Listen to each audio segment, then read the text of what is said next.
গৌরী রান্নাঘর থেকে আজকে আমি যে রেসিপিটি দেখাবো ইলিশ মাছের মাথা দিয়ে কচুর শাক। এবার কচুর শাক বানাতে আমার ফোড়নে লাগবে শুকনো লঙ্কা, তেজপাতা, সাদা জিরে, হলুদ আর শুকনো লঙ্কা। লঙ্কাটার হলুদটা 1 চামচ করে আছে। আর ইলিশ মাছের মাথাটা আমি হলুদ আর নুন দিয়ে হালকা করে ভেজে নেব। আর কচুর শাক এখানে আমার 1 কেজি মতন আছে।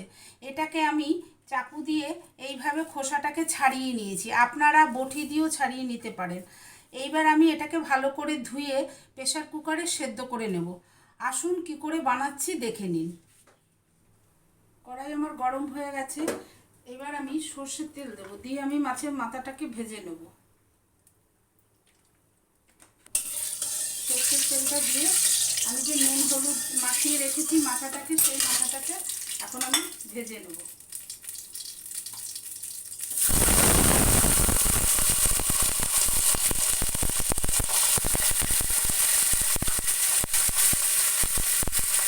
মাথাটাকে আমি কড়া করে ভাজবো না, আমি হালকা করে ভাজবো, যেহেতু ইলিশ মাছের মাথা সেজন্য আমি হালকা করে ভেজে নেব। এবার আমি মাথাটাকে তুলে নেব। হালকা করে ভাজা আমার হয়ে গেছে, এবার আমি তুলে নিলাম। এবার আমি কড়াইতে আরেকটু তেল দেব, দিয়ে তারপরে আমি এই মাছের তেলটার মধ্যে আমি আরেকটু সর্ষের তেল দেব, কেন এই রান্নাটা সর্ষের তেলেই হবে, কোনো মশলা দেব না। আমি এবার ফোড়ন দেব। ফোড়নে আমি শুকনো লঙ্কা দেব,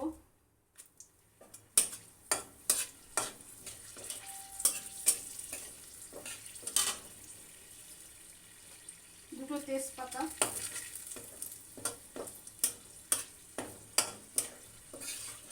লঙ্কাটা যেই ভাজা ভাজা হয়ে যাবে তখন আমি জিরেটা দেব। এবার আমার লঙ্কাটা ভাজা হয়ে গেছে, এবার আমি যে সাদা জিরেটা সেটা ফোড়ন দেব।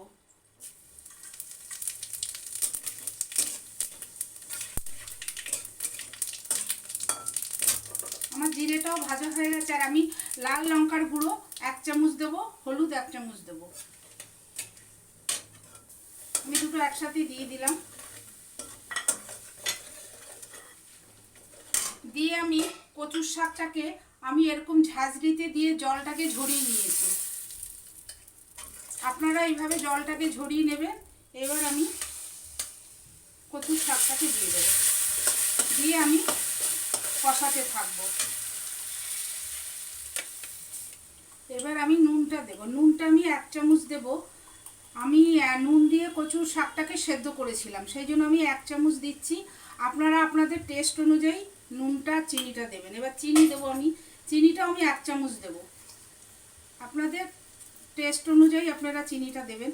আমি 1 চামচ দিলাম, দিয়ে এবার আমি 5 মিনিট আরও কষাবো।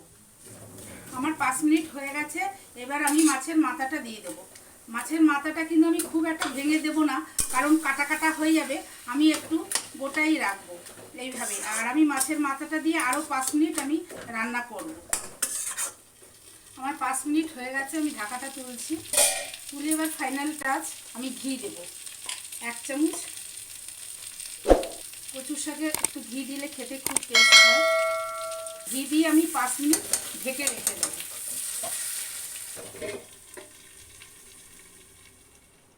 রান্নাটা পরিবেশন করার জন্য রেডি। আপনারা এইভাবে বানিয়ে বাড়িতে খাবেন। খেয়ে যদি আপনাদের ভালো লেগে থাকে আমাকে লাইক, শেয়ার, কমেন্ট করবেন। আমাকে কমেন্ট বক্সে কমেন্ট করে কিন্তু জানাবেন। বন্ধুরা, আমার চ্যানেলটিকে সাবস্ক্রাইব করতে কিন্তু ভুলো না। সাবস্ক্রাইব করে পাশে যে আইকন বেলটি আছে দাবিয়ে দিও, আর নতুন নতুন রান্নার ভিডিও আপনাদের কাছে চট জলদি পৌঁছে যাবে। সাবস্ক্রাইব করে আমাকে সাপোর্ট করবেন। সুস্থ থাকবেন, ভালো থাকবেন। ধন্যবাদ।